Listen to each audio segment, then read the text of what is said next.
না এক যুবক আল্লাহর রসুলের কাছে অভিযোগ নিয়ে আসছিল যে আমি দুই হাতে কামাই, আমার আব্বা আমাকে বলা ব্যতীত দুই হাতে খরচ করে। আপনি যদি বাবাকে একটু বলে দিতেন। আল্লাহর রসুল সাল্লাল্লাহু আলাইহি ওয়াসাল্লাম লোক পাঠাইছেন যে যাও এর বাবাকে ডেকে নিয়ে আসো। তো যে ডাকতে আসছে তো বলছে আল্লাহর রসুল তোমাকে ডাকে। বলছে এই অবেলা? বলছে তা তো বলতে পারবো না। বলছে আল্লাহ রসুলের কাছে কে আছে? বলছে কাউকে তো দেখি নাই, কিন্তু তোমার ছেলে বসা ছিল। তো বাপ যখন বাড়ির থেকে বাহির হইতেছেন তো বাপ বুঝা ফেলছেন কেন ডাকে অবেলা। ছেলে যখন বসা তো মনে মনে কবিতা আবৃত্তি করতেছিলেন, মনে মনে। না জিহ্বা হেলতে ছিল না ঠোঁট নড়তে ছিল। তো জিবরিল আলাইহিস সালাম আয়েশা বইলা দিয়া গেছে যে আসতেছে, কিন্তু মনে মনে কবিতা পড়তে পড়তে আল্লাহ বলছে সালাম দিবে, জবাব দিয়া কবিতা গুলা শুনা নিতে। তো বাবা যখন সালাম দিয়া ঢুকছেন তো আল্লাহ রসুল বলছে কবিতা শোনাও। তো সাহাবী রসুল বলতেছিল মান আখবারাক, আপনাকে কে খবর দিল? আমি তো জিহ্বাও হেলাই নাই, ঠোঁটও নাড়াই নাই, মনে মনে পড়তেছিলাম। আল্লাহ রসুল বলতেছিল নাব্বাআনি আল আলিমুল খাবীর, আল্লাহ আমাকে জানায়া দিছেন, আল্লাহ আমাকে জানায়া দিছেন। তো যখন কবিতা পড়তেছিল আল্লাহর রসুল তো আব্বাকে দেখেন নাই, পেটে আসতে দেরি, আব্বা দুনিয়ার থেকে যাইতে দেরি করেন নাই। বিরাট বড় একটা শূন্যতা ভিতরে ছিল। বাপ দেখাও তো একটা বিষয়, বাপকে দেখেন নাই বিদায় ভিতরে একটা শূন্যতা ছিল। তো বৃদ্ধ কবিতা পড়তেছিল আর আল্লাহ রসুল চোখের পানি জড়াইতেছিলেন। কবিতা অনেক লম্বা, আমি দুই একটার তর্জমা শুনাই আপনাদেরকে। বৃদ্ধ বলতেছিল মনে বড় আশা ছিল, একা আছি, দুইজন কবে হব? হয়ে গেলাম দুইজন। তো দুজনেরই আশা জাগলো যে আমাদের কুল ভরবে কবে। আল্লাহ কোলো বইড়া দিল যেদিন তুমি আসলে। তো দুইজনই ভাবলাম যে আমাদের আর বাঁচার দরকার নাই, এখন বাঁচবো তো সন্তানের জন্যই বাঁচবো। সত্য এটাই, কিন্তু মা বাবা সন্তানের জন্যই বেঁচে থাকে, সন্তানের জন্য বেঁচে থাকে। বলে আমরা তোমার জন্যই বাঁচতেছিলাম, আমরা বুড়া হইতেছিলাম, তুমি জোয়ান হইতেছিলা, আমার সবকিছু তোমার ভিতরে যেতেছিল। একদিন তুমি পায়ের উপরে দাঁড়ায় গেলা, কামাইতে শুরু করলাম, আমি বুড়া হইলাম। তো বাপের বড় আফসোস ছিল যে তুমি আমাকে বাপ না মনে করতে, একজন হিতাকাঙ্ক্ষীও তো ভাবতে পারতে। তুমি আজকে আল্লাহ রসুলের কাছে আমার বিরুদ্ধে অভিযোগ দিলে। আল্লাহ রসুল পুরা কবিতা শোনার পরে যুবকের কলার ধরা বলতেছিল কুম ওঠ, আনতা ওয়া মালুকা লি আবিকা, তুমি আর তোমার মাল তোমার বাপের, বাপের বিরুদ্ধে অভিযোগ। তো আমার প্রশ্ন যেটা ছিল যে দিন আমাদের জন্য কেন? আজকে যদিও আমরা ভাবি না, চিন্তা করি না যে দিন আল্লাহ আমাকে কেন দিলেন, দিনের পরিবেশ আমার জন্য কেন প্রয়োজন, কেন প্রয়োজন? সত্য এটাই, আপনি মানেন আর না মানেন, বোঝেন আর না বোঝেন, এটা কিন্তু আল্লাহর তৈরি, আল্লাহ তৈরি করছেন। কে তৈরি করছেন? এটা কার তৈরি করা? এটাও তো একটা মেশিন, মানব নামের মেশিন, ঠিক না? না মেশিন না? মেশিন তো।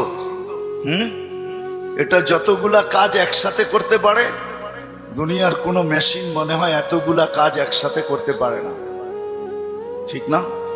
এটাও তো মেশিন, এটার আল্লাহর অস্তিত্ব দেওয়া মেশিন। একটা ছোট প্রশ্ন আপনাদের কাছে আমার, সমস্ত মেশিন চালানোর জন্য যদি রীতিনীতি থাকতে পারে, তাহলে এই মেশিনটা চালানোর জন্য কি কোনো রীতিনীতি নাই? ওটা কার পক্ষ থেকে নির্ধারিত হবে? মেশিন যে তৈরি করে তার পক্ষ থেকে নির্ধারিত হয়, ঠিক না? আপনি স্বীকার না করতে পারেন, কিন্তু আমার কথা লেখা রাখেন, আপনি আর আমি জমিনে আসছি সাদা কাগজে সিগনেচার দিয়া। আমি কোরআন দিব আপনাকে, সাদা কাগজে শুধু সিগনেচার দিই না, সাথে সাথে ফিঙ্গারও দিয়ে আসছি, ফিঙ্গার। নাইলে কোরআন এই কথা চিৎকার দিয়ে কোনোদিন বলতো না, আলাস্তু বিরাব্বিকুম ক্বালু বালা। আল্লাহ জিজ্ঞাসা করছিলেন আমি কি রব নই? আমরা সিগনেচার দিয়ে আসছি সাদা কাগজে, আপনি আমাদের রব। আজকে যদিও নাকি আমরা ভুলে গেছি, সত্য এটাই, সমাজের চতুর্দিকে তাকাইলে দেখা যায় সবকিছু পাওয়ার পরে ভুলছি তো শুধু আল্লাহকে ভুলছি, আর কাউকে ভুলি নাই। আপনি যুবকের দিকে তাকান আর বৃদ্ধের দিকে তাকান, নারীর দিকে তাকান আর পুরুষের দিকে তাকান, শিক্ষিতর দিকে তাকান আর অশিক্ষিতর দিকে তাকান, গরিবের দিকে তাকান আর ধনীর দিকে তাকান, উচ্চ সোসাইটিওয়ালাদেরকে দেখেন আর নিম্ন সোসাইটিওয়ালাদেরকে দেখেন। সবার দিকে তাকাইলে একটা কথা সুস্পষ্ট, সবকিছু আল্লাহর থেকে পাওয়ার পরে কিন্তু আমরা ভুলে গেছি আল্লাহকে। সবকিছু পাওয়ার পরে, সত্য তো? হ্যাঁ, যদি প্রমাণ চান আমি দিতে পারি, প্রমাণ চান আমি যুক্তি দিয়ে দিতে পারি। বলেন ডেলি অক্সিজেন নেন কার? কে অক্সিজেন দেয় আমাদেরকে? হ্যাঁ মানেন?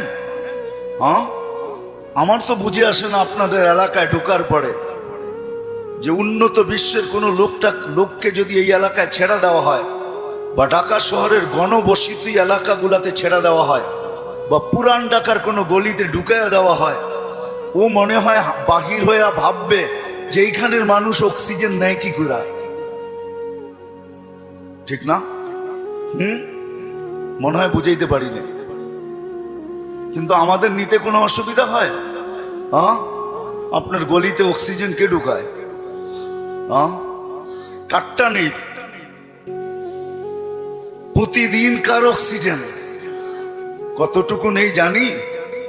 হ্যাঁ, পার হেড 550 লিটার নেই। মাছ যদি 30 দিনে হয়, তাহলে আর আপনি আর আমি 16,500 লিটার পার মান্থ নেই অক্সিজেন। বলেন এখানে আমরা যেই কজন বসা আছি, ডেলি কতবার মন খুইলা আল্লাহ বলি? আল্লাহ, কতবার মন খুইলা আল্লাহ বলি? আল্লাহ যদি জিজ্ঞাসা করে তুই আমাকে এরকম করে ডাকিস কেন, তো আমি ভিতর থেকে যেন জবাব দিতে পারি, মালিক 24 ঘন্টা তোমার অক্সিজেন নেই, 1 টাকা বিলও তুমি নাও না। অথচ আমরা 2020-এ দেখছি এখনো মিডিয়ায় থাকতে পারে ঢাকার এক হাসপাতাল মাত্র আধা ঘন্টা অক্সিজেন দিছে আর 84,000 টাকা বিল বানাইছে, আর আমরা 24 ঘন্টা অক্সিজেন নেই। তুমি একবারও আমাদের থেকে বিল নাও না বা চাও না। আমার মন চাইলো তোমাকে আমি একবার মন বইরা আল্লাহ বইলা ডাকি। 3 দিন পর্যন্ত ঘরে পানি ব্যতীত কিচ্ছু নাই। 3 দিন চলতেছে ঘরের অবস্থা, শুধু পানি আছে আর কিচ্ছু নেই। 4র্থ দিন সকালে ঘরের অভিভাবক বাহির হইতেছে আর বলতেছে দোয়া করো আজকে যেন কিছু মিলে। কিন্তু যখন সন্ধ্যায় ফিরতেছেন ওই দিনও কিচ্ছু মিলে নাই, ওই দিনও কিচ্ছু মিলে নাই। কিন্তু ঘরের মহিলা বারবার রাস্তা দেখতেছেন যে আজকে কিছু মিলবে হয়তো, কিন্তু সন্ধ্যাবেলা যখন ঘরের পর্দা উঠায় দেখতেছেন আসতেছে, কিন্তু চেহারাটা মলিন, হাত দুইটা খালি। নাম পরে বলবো আমি। যখন একবারে ঘরের কাছে চলে আসছে, এখন আর আওয়াজ, পর্দা নষ্ট হবে না, তো আওয়াজ দিছেন আলী। বুঝছেন তো? আলী রাদিয়াল্লাহু তাআলা আনহুর কথা বলতেছি। ফাতেমা রাদিয়াল্লাহু তাআলা আনহা আওয়াজ দিছেন আলী। তো চোখে চোখ পড়ছে, তো জিজ্ঞাসা করছে চেহারা মলিন কেন? বলছে আজকেও কিছু মিলে নাই। তো ঘরের মহিলা বলতেছে ওয়াজাদনা শাকারনা লাম নাজি সাবারনা। পাবো তো শুকরিয়া আদায় করব না, পাবো তো সবর করব। দুনো অবস্থায় আল্লাহ আমাদের সাথে। আর আলী এটা জানো, আল্লাহ যাদের সাথে থাকে তাদের চেহারা মলিন হওয়ার শোভা পায় না। একটু ভাবেন না, একটু ভাবেন না। তো দরজা খোলার পরে যখন ঢুকতেছেন ঘরে, আলী রাদিয়াল্লাহু তাআলা আনহু বলতেছেন, ফাতেমা সাররাত ওয়া তাবাসসামাত। ফাতেমা মুস্কি মুস্কি হাসতেছিল। চতুর্থ দিনের ক্ষুধার্ত। এটা ওই দিনের কাহিনী যেই দিন হাসান হোসাইনকে আল্লাহর রাসূল জিহ্বা চোষায়া খিদা নিবারণ করাইছেন। ওই দিনের কাহিনী বলতেছি আমি। কিন্তু স্বামী এমনি তো মনটা খারাপ, স্ত্রী মলম দিতেছেন, সেও যদি চেহারা খারাপ করে তাহলে চেহারাটা আরো ভাঙ্গা পড়বে, দিলে আরো ব্যথা পাবে।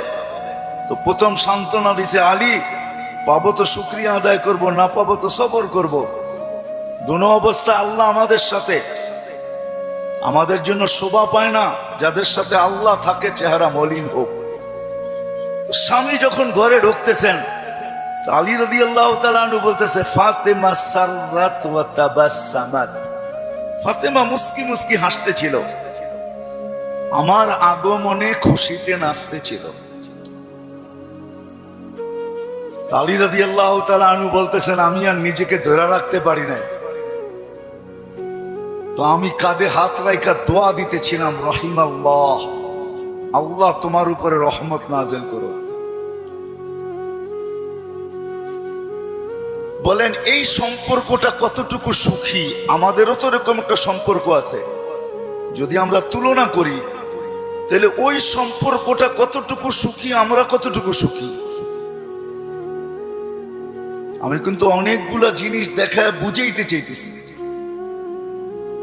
এজন্যই আমার কথা শুরুটা ছিল যে একক শ্রেষ্ঠ মানুষ, যেটা সৃষ্টির ভিতরে সবচেয়ে বড় সেরা, এই মানুষটার ভাবা উচিত যে আল্লাহ দিন আমাকে কেন দিলেন, দিনের পরিবেশ আমার জন্য কেন প্রয়োজন, আর কোন সৃষ্টির জন্য দিনের পরিবেশ নাই কেন। এটা ভাবা উচিত, চিন্তা করা উচিত। আমি কয়েকটা উদাহরণ দিলাম, হাজারো দেওয়া যাবে।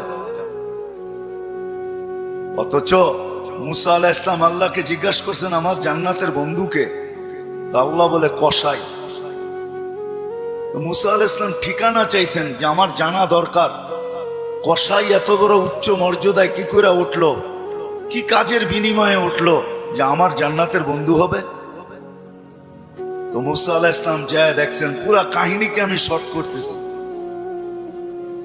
যে কসাই যখন সকালে বাড়ির থেকে বাহির হয় দোকানের উদ্দেশ্যে, তো বৃদ্ধা মার পরিপূর্ণ সেবা করা তারপরে দোকানে আসে। আবার যখন ফিরা যায়, মার মতো সত্তাকেও বৃদ্ধাশ্রমে রেখা আসে। বাবার মতো ব্যক্তিত্বকেও বৃদ্ধাশ্রমে রেখা আসে। ঘরের থেকে বাহির করে, নিজে তো খাটে থাকে, কিন্তু বাবা মাকে গাড়ির গ্যারেজের ভিতরে থাকতে বাধ্য করে। আমি আঙ্গুল দিয়ে দেখাবো না আপনাদেরকে, আমি দেখাইতে পারি, আমার কাছে রিপোর্ট আছে। কিন্তু আমরাও জানি মানুষ যখন দিন না বোঝে তখনই কিন্তু ভাই ভাইয়ের বিরুদ্ধে। আমি তো বৃদ্ধাশ্রমের কথা বলতেছি। আজকে তো মিডিয়াতে দেখা যায় সন্তান মা বাবাকে সাত সাত টুকরা করে। সত্য তো? কারণটা কি? সে দিন বোঝে নাই, দিনের প্রয়োজনীয়তা মনে করে না, যে দিন আমার জন্য কেন, কেন দিলেন আল্লাহ আমার জন্য দিন। তখনই কিন্তু যা আমরা দেখতেছি বর্তমানে, এগুলা দেখতে হইতেছে এই জন্য যে ভাই ভাইয়ের বিরুদ্ধে কেস করতেছে। সিভিল কেস কিন্তু সমস্ত আপনজন আপনজনের বিরুদ্ধে, প্রতিবেশীর বিরুদ্ধে খুব কম, আপনজনের বিরুদ্ধেই সিভিল কেস, জায়গা জমিন কেস সবচেয়ে বেশি। আপনি 80% কেন 90% পাবেন।